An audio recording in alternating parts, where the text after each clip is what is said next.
السلام علیکم، زه یم ریاض کار او نن تاسو ته په یو نوې ویډیو کې حاضر شوی یم. په دې ویډیو کې به زه تاسو ته دروخم چې موږ څنګه کولی شو چې خپل فیسبوک پیج یا خپل فیسبوک پاڼه څنګه ډیلیټ کړو. نو زه د ویډیو په طرف تاسو ګورئ همکار سکلز یوټیوب چینل زه یم ریاض کار راځي شروع کړو. نو د دې سیټینګ لپاره به تاسو خپل فیسبوک پر خلاص کړئ. کله چې مو خپل فیسبوک را خلاص کړ بیا به تاسو په دې درې لیکو باندې به کلیک وکړئ او دلته که چیرې دغه پیجز اپشن تاسو ته دلته درنه کړ نو بیا به تاسو په دې ځای پیدا کړئ او خپل پیج به را خلاص کړئ.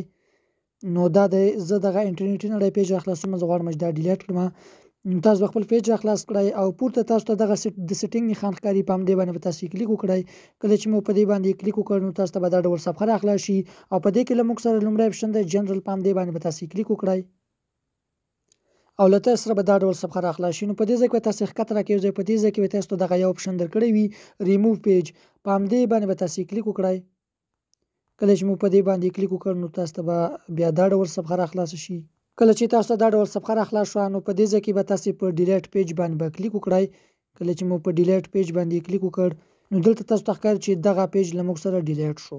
ځینې پیجونه په هماغه شیبه ډیلیټ کیږي او ځینې پیجونه بیا 14 ورځې ټیم اخلي، یعنی چې پیجونه ټول په هماغه شیبه باندې ډیلیټ کیږي، خو ځینې پیجونه بیرته د 14 ورځې د راګرځولو چانس هم لري.